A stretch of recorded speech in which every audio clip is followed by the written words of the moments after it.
Et bienvenue sur ma chaîne. Aujourd'hui, je vais vous présenter un tutoriel sur combien de mailles je dois monter sur mon aiguille.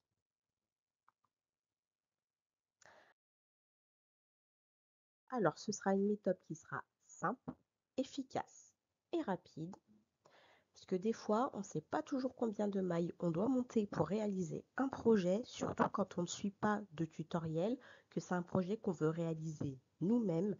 On n'a pas de modèle et où des fois, il peut arriver qu'on produise un modèle qu'on a trouvé sur YouTube ou ailleurs, mais nous, on ne veut pas forcément faire la taille qui nous est proposée.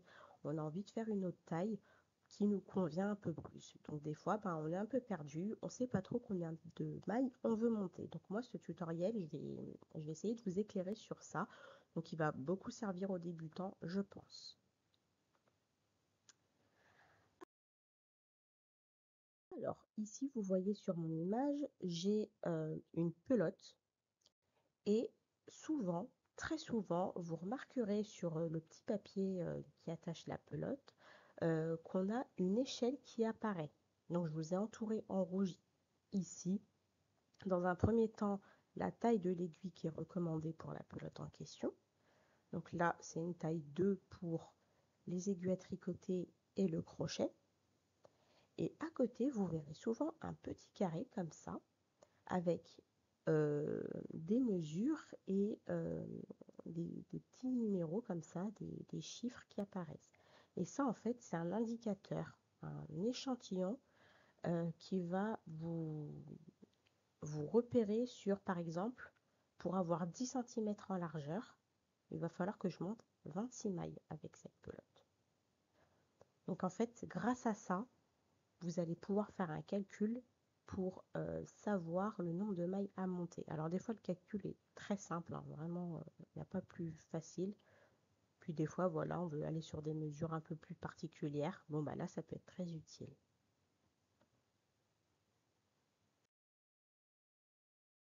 Donc, par exemple, ici,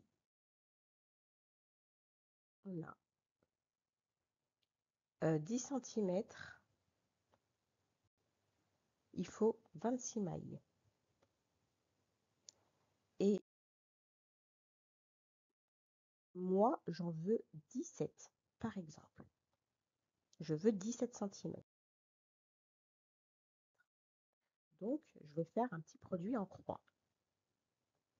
Là, je vous dis, c'est vraiment l'astuce pour les gens comme moi, pas très doués, pas très fins en calcul, en repérage, tout ça. Donc, ça peut aider. Il y en a, ils vont voir tout de suite ce qu'il faut. Puis, il y a des gens comme moi, c'est moins évident. Donc, 10 cm, ça fait 26 mailles sur mon produit en croix. Moi, je veux 17 cm pour mon projet en largeur, je précise. Donc, je vais faire mon produit en croix comme je vous l'avais dit. Donc, mon produit en croix, ça veut dire que je vais multiplier ce que j'ai ici, le nombre de centimètres que moi je veux, par le nombre de mailles indiquées sur mon échantillon. Donc, ça va me faire 17 par 26. Ensuite, je vais diviser ce 17 fois 26 par du coup le seul élément restant qui apparaît dans mon tableau, c'est 10 cm. Et je calcule tout ça, donc ça me donne ça.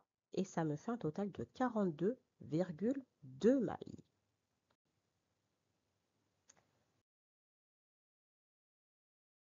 Mais je ne vais pas construire sur mon aiguille 42,2 mailles. Donc, moi, ce que j'aime souvent faire, c'est arrondir au supérieur. Il vaut toujours mieux avoir une petite marge de largeur en trop que trop petit et ne jamais pouvoir porter son projet, ce serait dommage.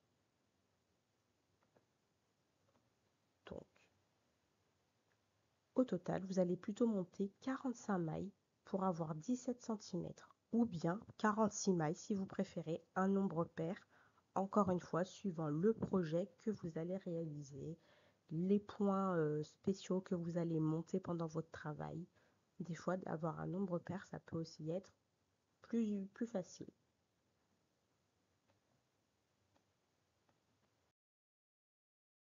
Et aussi une autre chose, souvent quand vous allez commencer à monter votre travail, on a souvent tendance à vouloir mesurer tout de suite pour savoir si on a bien la bonne largeur qu'il faut. Ne le faites pas. Attendez d'avoir au moins entre 5 et 10 centimètres de hauteur pour vraiment voir si vous êtes bon au niveau de la largeur.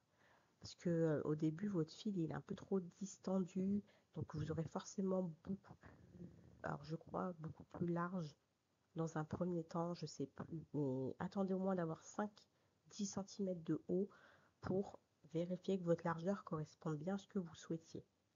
Sinon, vous réajustez, mais généralement, c'est c'est ce que vous aurez le résultat attendu.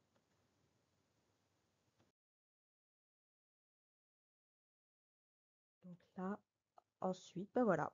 Donc mon petit tutoriel est terminé.